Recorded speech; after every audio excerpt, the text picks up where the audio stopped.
everyone wants to invest in Africa and everyone wants to get something out of Africa. You take a look at how much FDI is going into Africa. India and China are probably the two that have invested properly in Africa for the longest. There certainly is a lot of potential in Africa, but it requires a very different business approach and, in my opinion, a very different business model compared to that what we see in Europe.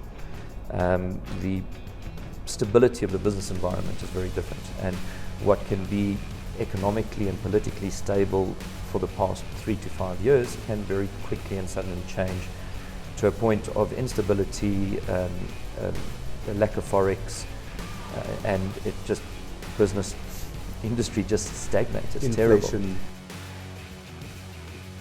You have a job, you know the KPIs, you understand it, I trust you, that's why you're in the position you're in, get on with it. But make sure you deliver. That's why everyone has a job.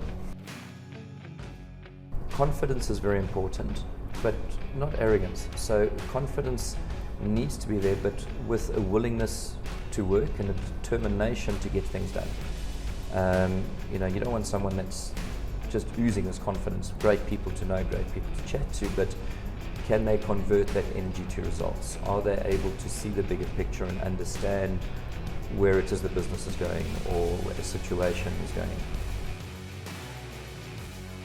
He's the managing director and the executive committee member at Festo South Africa, with 30 years of vocational experience and a commendable record of continuous professional development. Brett is an accomplished C-suite executive for a world-leading automation technology supplier. We had an incredible time with him. I hope you do too. Brett, thank you very much. Welcome to Tech People Talk. We are really interested in the people behind the technology. When you see the Apples, the Googles, all these big tech firms, we tend to forget that there are people that make them. And in South Africa on Friday, schools are technically closing, and I'm probably 6 years away from when I was last in school, and you maybe longer than me. Little bit. So when you look back at the boy who was in matric or from grade 8 and grade 10, you possibly couldn't have pictured being the MD of Festo. Can you walk us through the journey of how you got here? Yeah, it's interesting. I think the academic path I took was it certainly wasn't the shortest route from A to B. So in school, I think I was a very typical young South African male, very adventurous, very creative. Homework wasn't necessarily the most important thing on my list.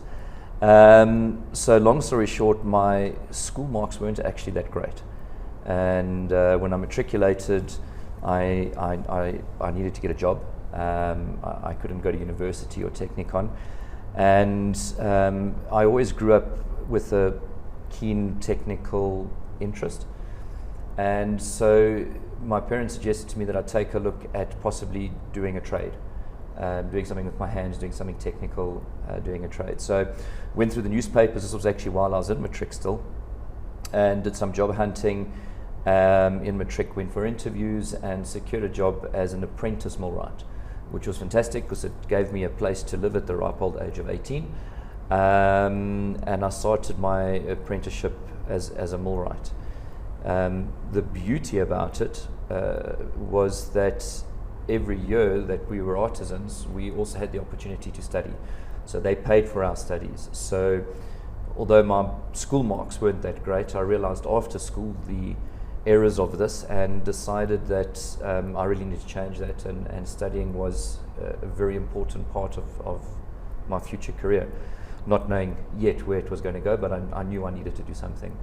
So during my apprenticeship, I took 1 year to do military service, but during that period of apprenticeship and military service, I went to college for 4 blocks. I completed my N6, and then about 5 years later, including military, did the Olifantsfontein trade test as a millwright, and fortunate enough to get a distinction for that. So it was about 6 months after I got those results, I left the Transnet where I did my time as an apprentice and started work in the automotive manufacturing sector, in the maintenance department, heading up the maintenance department. How old were you at the time? Sure, probably 22. I was probably around 22 at the time, and so I started there, very green, freshly qualified, so I was a qualified appy, so to say. And it was a fantastic learning experience. Although I was only there for a very short period, they gave me complete autonomy to run the department, and they had complete trust in me. So I was really, really fortunate to have such an employer. During my time there, I was contemplating furthering my studies, because by that stage I'd completed my N6 as well, and I was contemplating doing a government ticket. For many reasons I decided against that and wanted to get more into the commercial side of things, but still with the technical element. And I saw this ad in the newspaper for technical sales with excellent pneumatic experience and hydraulics, although Festo doesn't do hydraulics, but it was obviously the requirements for the experience. Went for a couple of interviews and assessments, and was accepted at Festo. In those days it was a post that we called a jumper, or a junior sales engineer post. A jumper? A jumper. And it was called a jumper. It's just quite an interesting name. It's called a jumper because you would cover different regions and different areas. Okay. And even though I had my N6 and I was a qualified artisan and been working only for about 18 months at the time, Festo still insisted on training me for 6 months before I was allowed to visit my first customer. So they really did give me a solid foundation. Started my career in sales. Festo, being the company it is very much focused around being a learning company or developing company. And so I was fortunate enough that they also offered to continue to pay for my studies. So during my time at Festo, I did some more technical studies, and I then went more commercial, did some management studies through Gibbs, did additional management studies through Wits as well, and then eventually I ended up actually doing an MBA through Wits, where I graduated in 2012. So like I say, not your typical academic career path. It was definitely the long way around. Yeah. It would have been much easier to study in school and go to university. The interesting thing that I want to find out from me is that someone must have seen you when you were young, right? When you were still coming, when you were a junior guy, and they knew that one day you'd be a leader, right? And somehow deep inside of me, I don't think leaders are just appointed. You are either one or you're not. And of course, you can learn leadership skills.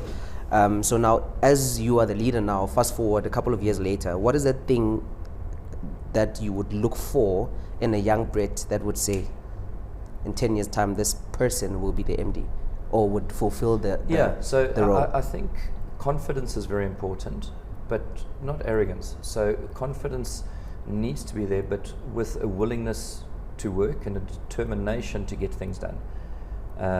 You don't want someone that's just oozing this confidence. Great people to know, great people to chat to, but can they convert that energy to results? Are they able to see the bigger picture and understand where it is the business is going or a situation is going, to grasp it, to have that courage to grasp it, take it and run with it. Yeah. So obviously, one of the things that I've learned is that actually failure is where you learn the most. And Goodall and I often have this conversation. I keep encouraging him, to his surprise, to fail more. Because if you're not failing, you're probably not trying hard enough. Yeah. Or you're not pushing the limits, and you're trying to stay within your circle of success. Safety, yeah. So what are those failures that you've experienced over your school days, not studying, not doing the homework? Because it sounds very much like what I did as a kid, didn't do what I was supposed to do.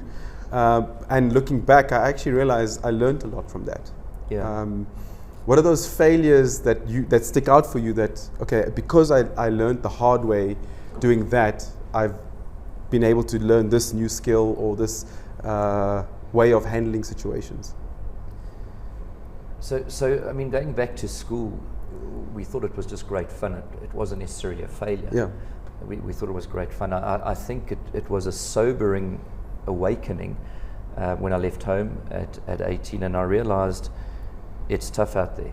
And you take a look around you, and there's a lot of average. There's a lot of below average, and that's when you realized you should have maybe done things differently, and there's no time like the present to start to make a change.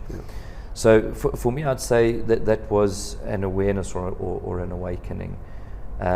Throughout my career, there's been lots of interesting learning experiences, failures, and yeah, I agree with you 100%. It's you know, exactly like you said, and like you said to Goodwill, it's if we embracing enough change and getting involved in enough initiatives, we're going to graze a knee, bang an elbow. That's life. Yep. Standing still, you're safe as heck, but you don't go anywhere. You won't get hurt. Yeah, but you won't go anywhere either. Exactly, and it's really boring. So yeah, there's been a couple throughout my career.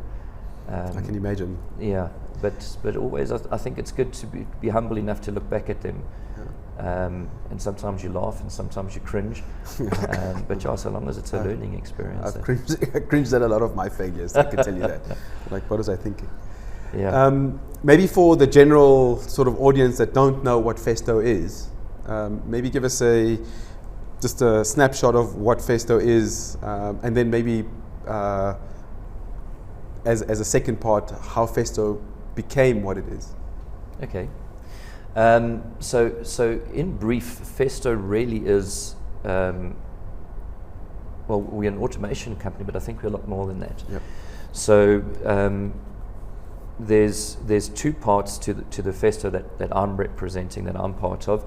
One is the industrial automation aspect, or the automation side of it, and the other is education side of it. So what makes it quite unique is it's about talking the walk or walking the talk, where the equipment, the training equipment that our engineers and customers train on is the actual equipment excuse me, that we supply into industry.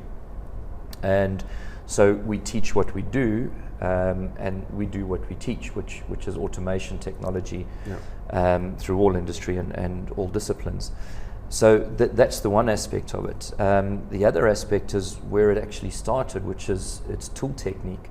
So many years ago, when it started out in pretty much woodworking machinery, tools and equipment, and exceptionally high quality premium equipment, but they needed something to clamp or hold the workpiece that they were machining or working with.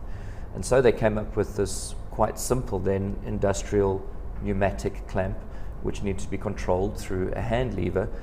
And later it evolved, well, if we can clamp it instead of using just a hand lever, maybe we can use a hand lever to control a couple of other valves or functions, and maybe we can push it or slide it and then clamp it. And so it was the very early start of I suppose, one of the industrial phases of automation.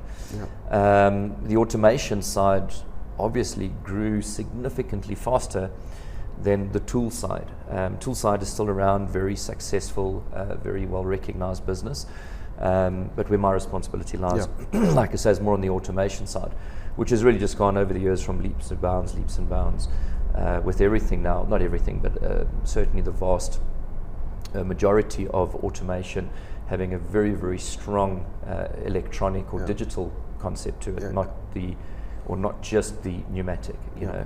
So there's a strong electric. I'm still trying to justify to myself if I can buy a Festo jigsaw and a Festo drill, because buy it. they are certainly the best. I just look at the price, I'm like, oh, I don't know if I need to do more woodwork at home to justify the price. But I think they are the best tools. Yeah. And what's interesting about what you're saying is that it started out as a company that made woodworking equipment, as you say, and they realized there was a problem about clamping the piece down and then moving the piece. It's interesting that I find that maybe we're at that point again, where all of our businesses have been focused on our products and services that were the so-called woodworking tools. And now we're facing a new set of problems where we now need to clamp something down. And I almost feel like we're in a flux. It's not quite transitioned into this new world. We're definitely not in the old world. we're in this new phase, and obviously in our world we call it Industry 4.0 or the fourth industrial revolution. What's your take on where we are at the moment from a Festo perspective, and what you think the future will look like from a digitization, Industry 4.0, whatever we want to call this? We're now clamping the piece down, and that becomes our new product. So I think it's a very exciting phase. You know, it's easy to look back in history and say, well, these were the boundaries, or this is how it operated. And like you, I'm not sure there's too much different. It's vastly different, but is it really not the same? So if we think of Industry 4 or digitalization, at present, I don't believe anyone really knows what the boundaries are, what the limitations are, where to from here, so to say. Was it the same many decades ago when it was designing this clamp? You know, what are the limitations? What are the boundaries? Where to from here? So I think it really is an exciting era that we're in. A lot of innovation, a lot of creativity, and a lot of really questioning the rules of the way things used to work, and what opportunities will be created in going forward. I find, and I think I'm guilty of this, and I think we're slightly guilty of this as Gender Mark, in that we, and maybe let me say I, get sucked into this technology innovation, and I want to do the latest thing, whether it be 3D printing or AI, computer vision, and we get like deep into that, and I feel like sometimes we lose sight of the problem. So the problem that you described, however many years ago it was, the part was moving. So you created a clamp. But it started around the problem of the part moving. And I don't know if we've figured out the problem. So we've got lots of solutions. And I think that, and I speak about us, we're still journeying towards really having a deep understanding of the problem so we can create the clamp. We're creating solutions, but I don't know what's problem we're quite solving yet. I agree with you 100%. And I think this is a challenge all industry faces. I mean, let's be honest, we fall in love with our own designs, our own creativity, our own products, and we become creative around these.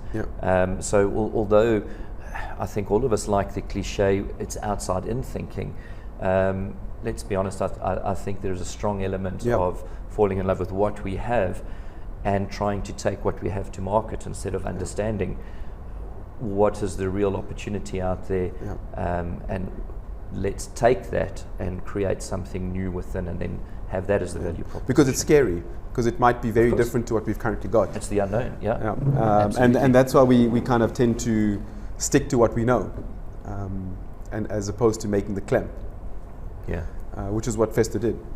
They made the clamp, and that's what is Festo got today. The ball rolling. What started it? I find it interesting that you speak about the journey of Festo from when it started with the clamp up until where it is now. I have a sense, and I'm very guilty of that young people, we look at an MD or a director and we want that because of whatever we see that is painted out or perceived to be.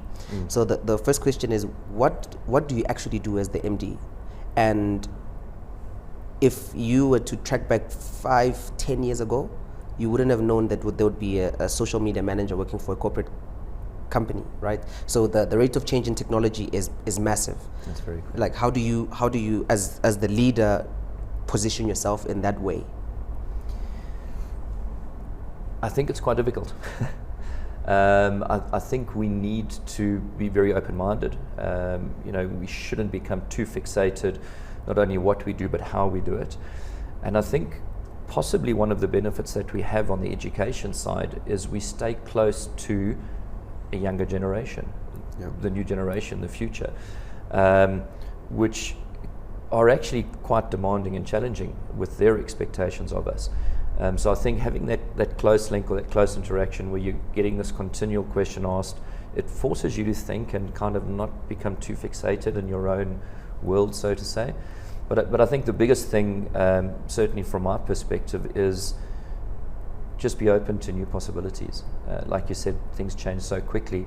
I was in a meeting this morning chatting to a guy, and the topic of a checkbook came up. I don't know if you even know what that is.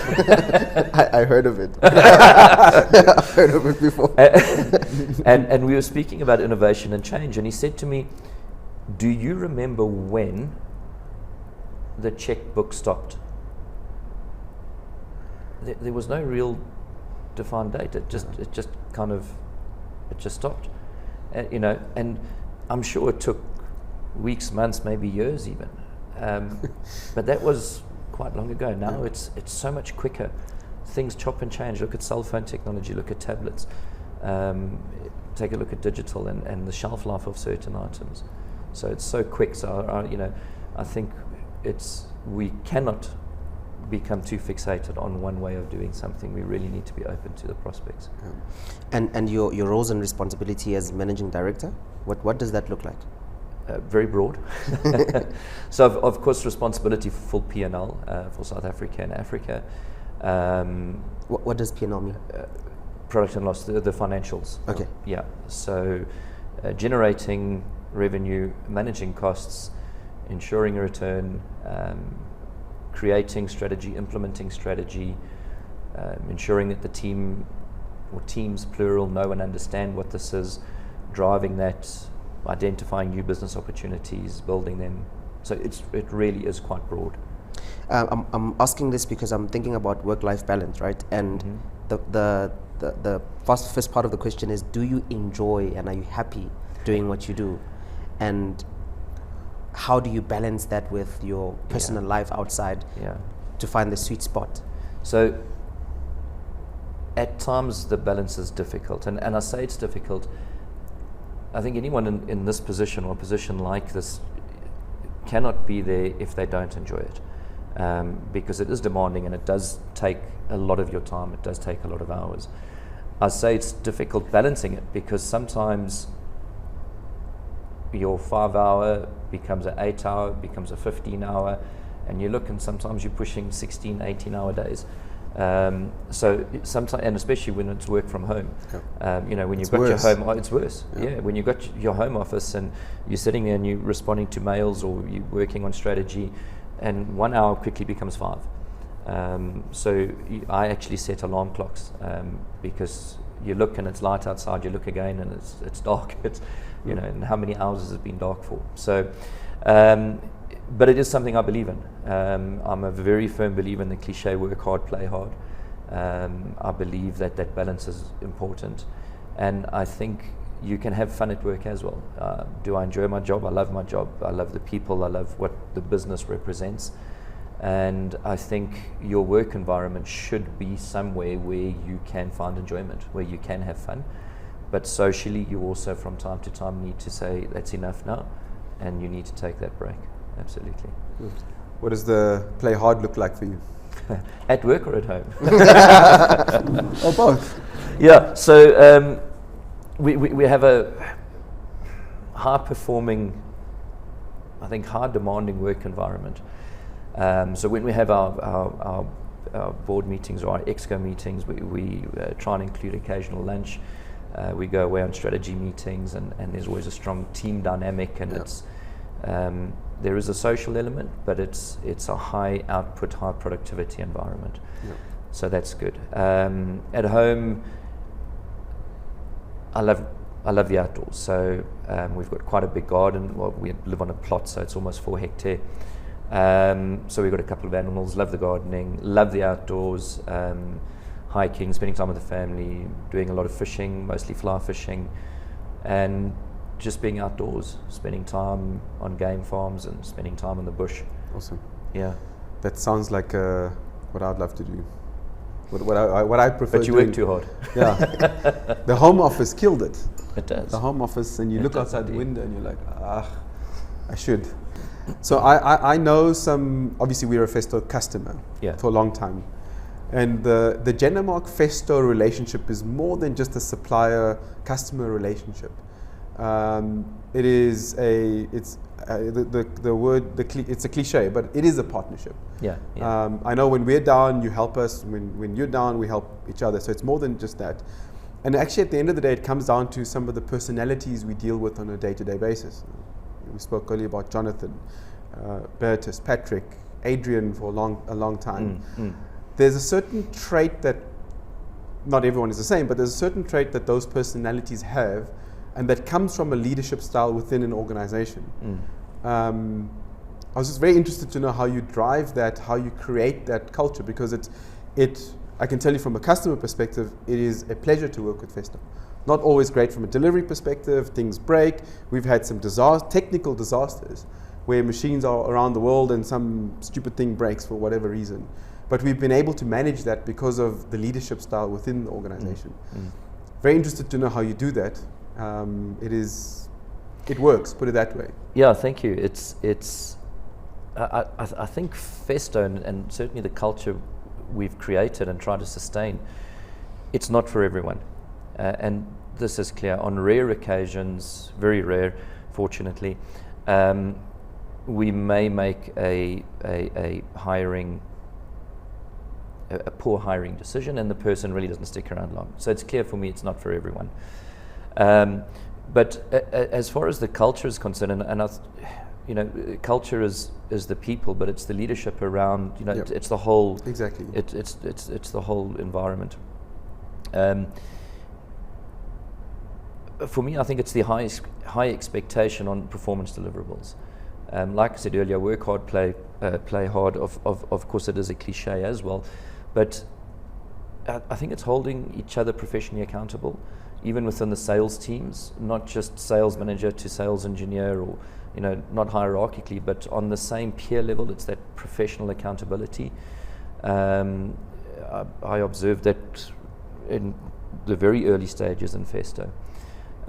So I think from a leadership point of view, my own personal leadership point of view is I have very high expectations and I'm very demanding of the people that I work with, but I also give them a lot of autonomy. I give them a lot of freedom, and I'm very trusting. You have a job, you know the KPIs, you understand it, I trust you, that's why you're in the position you're in, get on with it. But make sure you deliver. That's why everyone has a job. So be accountable. The expectations are high, performance requirements are high, get the job done. Very trusting, sometimes too trusting, but then as well I think the saying once bitten, twice shy. So where there is a problem, then it receives very strong and immediate focus, which can cause some discomfort if it's necessary. And this sometimes helps people move on and seek alternative career opportunities, or become aligned once again to the expectations and values. So you mentioned Adrian's name earlier. His favorite saying is, "You decide my style of leadership." And I think it's really fitting, and I think it's really appropriate. So you understand the expectations, the KPIs, the objectives. You have the autonomy. You decide where to from here. Yeah, so we try and build a similar culture where you have trust, because if you don't have the trust, then it's pointless having furthering the conversation, because then it ends up me being doing your job. That doesn't work. Autonomy is really important. If you trust, then you gotta let the person do what they need to do. Get on with it. And I think what you said is, and I think the thing we struggle with internally across, not from a leadership perspective, but in our company, is being candid with each other. That being able to call each other out on where I think you've made a mistake, and have the honest conversation about the problem. Yeah. It's very easy just to floss over it and not really get to sweep it under the rug. Yeah, exactly. And I don't think that happens with the four of us that own GenderMark. However, sometimes we may be a little too honest with each other, which is good, right? But I think that if we can get that candidness and people to be comfortable in really unpacking the problem without being personal about it, you build the right culture. Yeah, I think that's fundamental. We always say hard on the facts, soft on the people. Yeah. But it is what it is, and if it needs to be addressed, address it. Yeah. What I also tell a lot of our leadership in our company is that we've got now almost 700 employees globally, and if we let one person drag the 699 down, we're doing an injustice to the 699. Exactly. You have to deal with the one individual or few individuals that are taking the whole team down. Yeah. You can't look at it from an individual perspective. Otherwise, they will see that as a failure in leadership. Yep, 100%. But it's not easy to have those conversations where you got to be brutally honest and tell somebody that I don't think it's working out here. It can be tough. But you got it. There's no option. Yeah. So with your parent company being based in Germany, What are the expectations that they have of the African market? Oh, again, sorry. I like your question. I'll add it so I don't have to ask it again.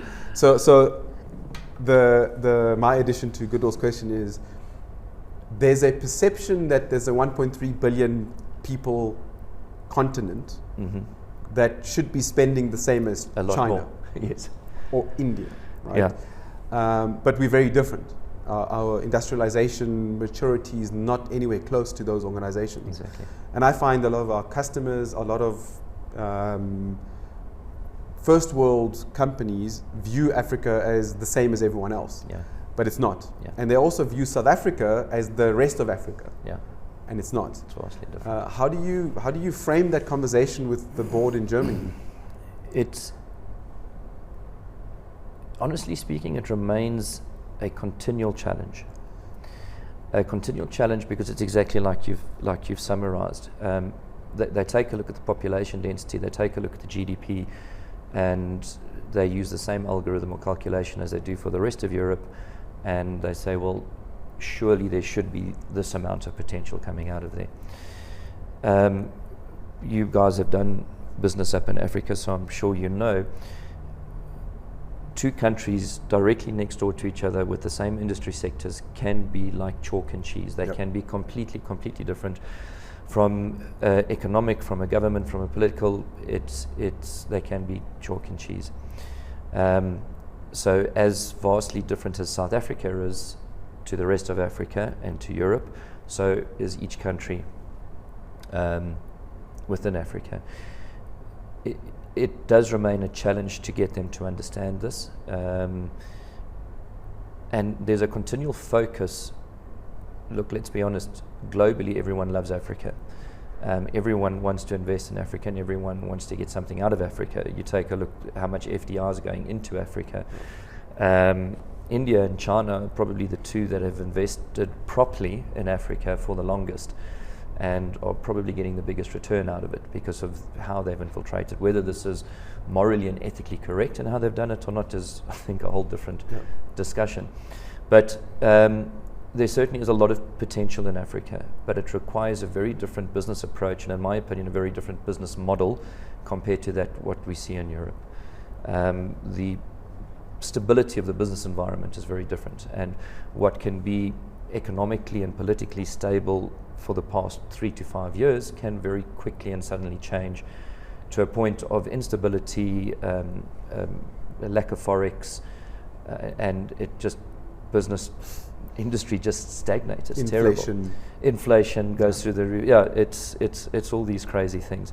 I always say Africa is a really beautiful, crazy place to do business, because I think to do business in Africa you need to be very entrepreneurial, and when I say unstructured, you need to have a clear plan, but when I say unstructured, maybe flexibility is a better word. Agile, absolutely. And it's not so much make hay while the sun is shining, but rather make hay where the sun is shining, because today it might be here, but tomorrow it can very quickly and easily be there. So how agile, how flexible are you, how dynamic are you, how and I say creative within the realms of compliance, but creative in engaging in business, doing business, and getting a return on your investment, because it really is a crazy, beautiful place to do business. Yeah. What I tell a lot of the people I interact with about Africa that assume Africa is all the same, I'm like, of course French and Germans are the same. Yeah,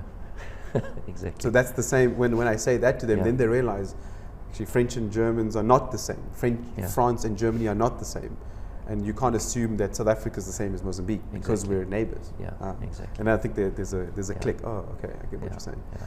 So if you take didactic, the training part out of it, and you just look at the automation side, is there a type of product basket that may need to be developed for Africa, or that exists, that needs to be tweaked for the African market? It's a very interesting question. And if we take a look at other emerging markets, so we take a look at China,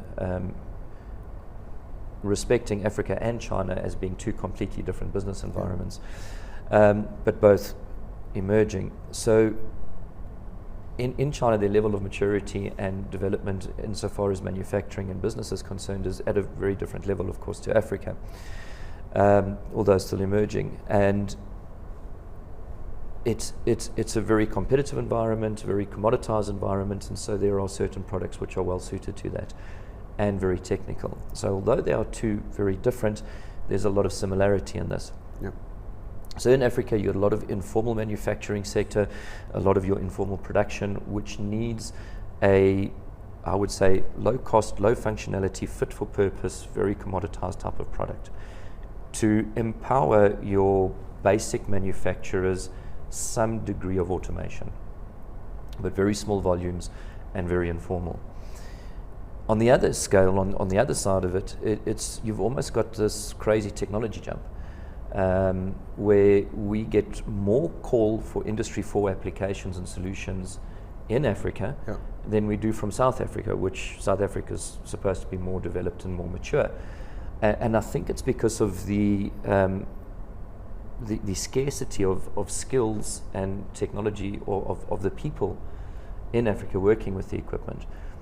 And so it's either very basic and very simple, rudimentary sort of solutions, or high-end technology that can be controlled and communicated with from anywhere in the world. So we're seeing this big disconnect, or this big gap, this difference over there. I really believe that in general, Africa will skip the automation revolution, and we're in the digitisation revolution. Go on to the next jump. Absolutely. Because if we I keep hopping on this. I'm sorry. keep telling him about it, but. If we have a population of 1.3 billion growing to 2.2 billion in the next 10 years, our asset is people. Yeah. And if we can network, digitize people to do assembly processes, we may not need as much automation. Yeah. And to be flexible in the product we produce off these production lines, we can answer the mass customization question that everyone wants. We can answer the job creation question because we're networking people. It's, the argument I always give is how Uber's created 13,000 jobs in South Africa alone, with just a driver's license. Just a driver. And I think that's the opportunity for Creative Africa. thinking, and so automation will obviously happen, but digitization is the real opportunity. Yeah. I mean, the gig economy, if we could connect Africans to the internet to provide marketing services, social media management, creating presentations. It's actually, my experience of it is there's a fair amount of that already there. Yeah. And that's what I refer to with the technology jump. The amount of smartphones in Africa, I mean, besides the connectivity from the different service providers, but they really are, certainly on the social media side, they're very tech savvy. Completely. Yeah. And obviously the connectivity is a question, but that's growing rapidly. Yep. It's much more connected. We will definitely be connecting more cell phones and landlines in the next 10 years. Landlines? Is that with the checkbook? You know what? No, you spoke about checkbook. I still remember helping my mom balance her checkbook, because you used to tear the page out, and there were little the tab at the end. And then when I got my first checkbook, I was still a student. I never used it because that's when cards were coming out, and I was so proud that I got my checkbook. Never ever used it, but it was just, I guess I'm giving my age away. Checkbook puts me like it's just funny. I actually don't know anything about it. I wanted to ask how did Industry 4, how has it changed your product offering? How has it influenced how you guys offer your product? Yeah.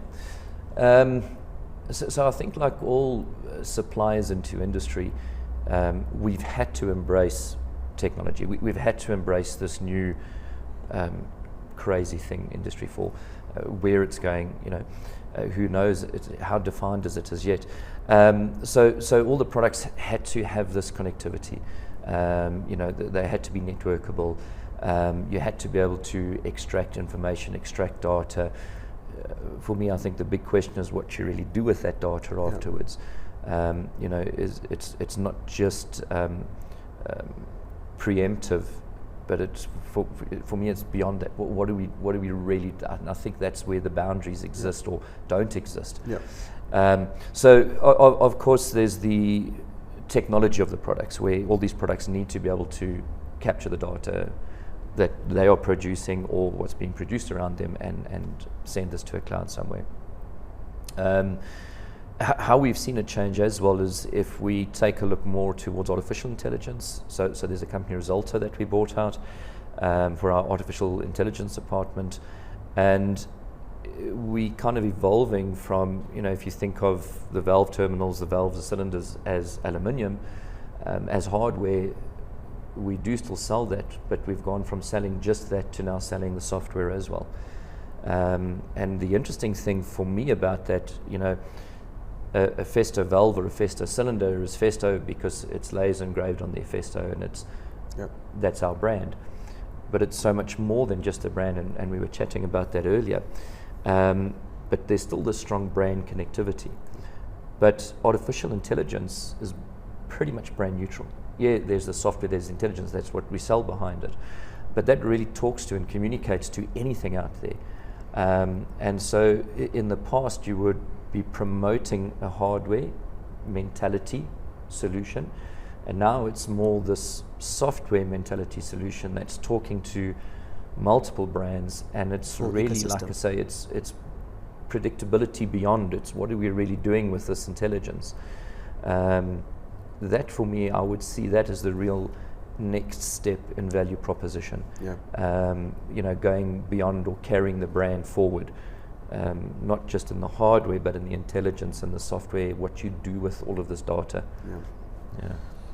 If I were to add my 2 cents into the Festo strategy, it would be to make it easy for us as a machine builder to use your product. Make it it's already easy, absolutely, which is why we continue to support it. It brings efficiencies into our business using your product, not the cylinder itself, but the tools that you provide us to help us design better and more effectively. And I think that's where there's a huge opportunity to really differentiate even further. A few clicks and I've got a machine, and it's all got Festo stuff in it. Exactly, or a few voice commands. And exactly. For me, this is, while you're driving or while something's driving you, it should be voice activated. 100%. Yeah. I think that my take on Industry 4.0 is I don't know if we know what problem we're solving yet. I think we're still discovering it, because I don't know, I feel like we're still looking for this real. I don't yet think the real thing yet. It's been really defined, and we, like I say, we don't really know the boundaries. Is it a problem? Is there a problem? I don't think there is a problem. I think this technology, this innovation has been created, and we have it. And now the question is, well, what do we do with this? It's a race to find out what we do with it. And like the checkbook, we always say, if you're not evolving, you're standing still, and if you're standing still, you're going backwards. Some of the challenges we have up in Africa, in South Africa as well, is helping people understand the value of automation. It doesn't take jobs away. No. It creates jobs. A lot of the blue collar workers are scared, and they say, well, hold on, if you automate, it means some people are going to lose their jobs. And we say, but if we don't automate, everyone's going to lose their jobs. And if we automate, you can hire more people. For me, this environment that we're in now, and if we think of change, if you just think back to when computers came out, and the more senior generation had to embrace these crazy tools. And if you look at some of them that took longer to embrace it than others, and why I say by saying took longer, I'm talking about years now. These people are now really lost. They really battle. Take a look at laptops, computers, iPads, phone technology. How quickly we have to embrace that, otherwise we really do fall behind. Now, digitalization in industry and manufacturing, for me, that's the real future of sustainability. And for those businesses that don't embrace that, and it's of course global platform, for those businesses that don't embrace that, the rate with which they will fall behind, it's game changing. It's for me, it's evident. I think that I'm 50-50 on the automation being the solution. Okay. Simply because I think that's being driven from a mindset of a reducing population in the developed world. So efficiencies come from taking expensive people out, or inefficiencies from humans, because part of that is the cost of the human on a production line in the developed world. And so it does make sense, because if you have less and less people, your cost of people go up. Whereas the developing world, if you just look at India as an example of an industrialized country, some of the most efficient plants I've seen are not automated, but they're extremely flexible because humans can adapt quite quickly. But they've digitized, and they've helped humans become more efficient. Is the level of competitism based on the volume production throughput quality, and is it just because of the low cost of labor there? Yeah, I think low cost of labor is a big factor, and the flexibility. But is that really sustainable? The flexibility I agree with, but the low cost of labor, is that sustainable and exploitable? We don't know. Well, China's evidence of where it's not sustainable, right? Sure. Because cost of labor is Increased. Almost on par with everyone else. Yeah. That's so it's a gradual process. It's demand driven. It's a resource of productivity. So there's just not enough people now, so the prices go up. Whereas I think it's a gradual process towards the automation when the cost of labor goes up, but that's a good thing. Cost of labor is going up because there's not enough people. Whereas I think if you start at the point of assuming high labor costs, you may be losing out on the opportunity upfront. But I think it's a balancing act. Interesting, yeah. And I think India is a very good case study of where it's a balance between some processes are automated because of safety reasons, because it's very difficult for a human, for example, putting sealant on a sump.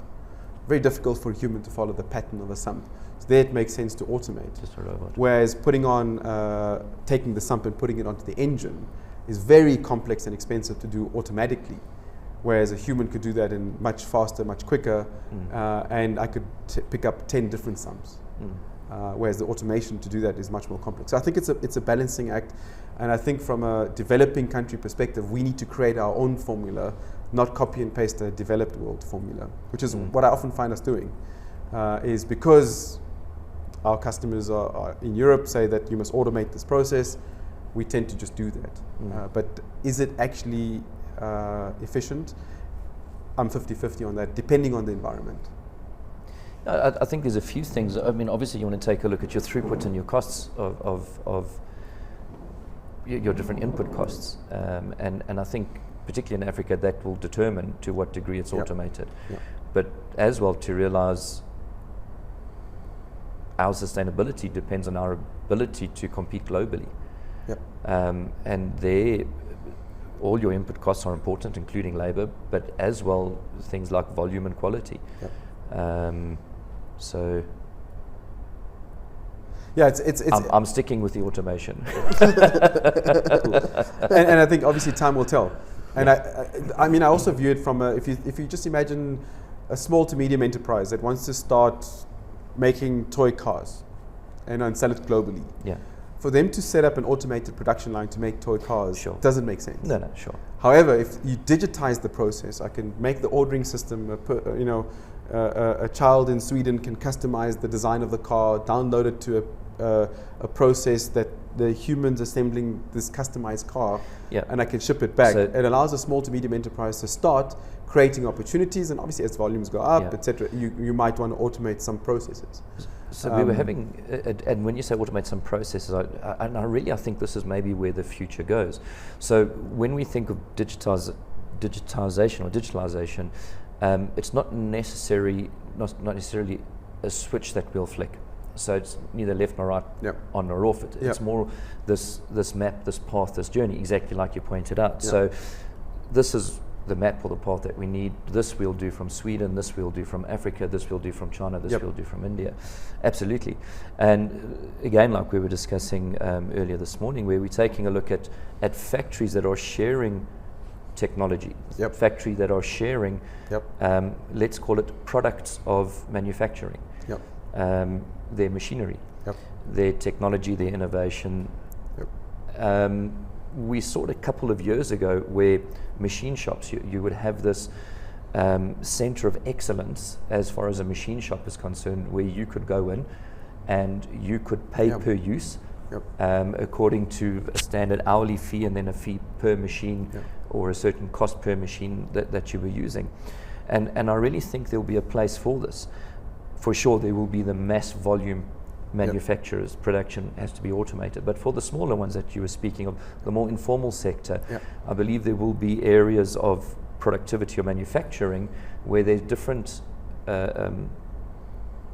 elements of manufacturing that will connect, handshake, and network with each other according to how many cars do you want to build. So there is still that scalability or the productivity efficiency bringing the price down. For sure. And I think it's going to be a balancing act. We actually don't know. Still trying to figure it out. Like I say, where are those boundaries? So if you could paint the picture for Festo South Africa into the next 5 to 10 years, what's your ideal scenario? What's your wish, your dream for the organization into the future? That's actually quite a difficult question. So of course the multiple cliches are the first thing that come to mind: sustainability, growth, innovation, value contribution.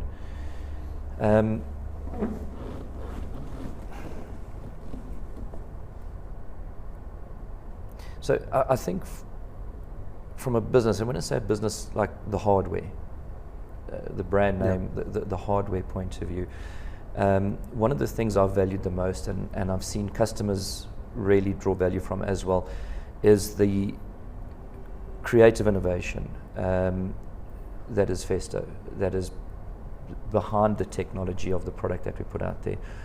What the product will be, whether it's hardware, like I said, the aluminium, or the software, it doesn't matter. But it's retaining that creativity to really stay at the forefront. Because that, I think, is difficult, especially in an as yet undefined environment. Especially when you're chasing P&L. Because you need to make decisions for now, but also that longer term sustainability. Again, it comes down to the balancing act.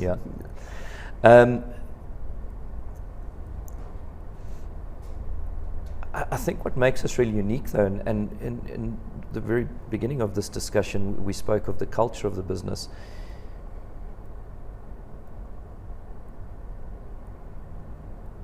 When you're part of a global organization, it's easy to become too integrated, too copied, too aligned. While there's great strength in that, I also think there is equal strength in retaining your individuality and your diversity. We're seeing it is becoming very, very globalized. The processes, the formats, what we do, how we do, where we do. And certainly I see value in this, and I see the importance of this, but I also believe a fundamental element to our success in South Africa has been that crazy South African creativity, determination, entrepreneurship. Markeplan, right? Markeplan. Proudly South African, Markeplan. And every country has their own uniqueness, and I think it would be a great pity if that was diluted and we just became this global brand. Copy and paste. A copy and paste, So for me, the global brand needs to be there. That can be the headline. I'm good with that. But I think that uniqueness is really what drives our strength and our success in the different regions that we have businesses. So I would say two things. One, to really stay at the forefront of whatever it is, as yet undefined, but also in so doing to retain our uniqueness. That's awesome. I hope that happens. and I mean, just looking, if I can judge the past and use that to determine the future, I'm pretty sure it will. The last question that I have for you is the legacy question.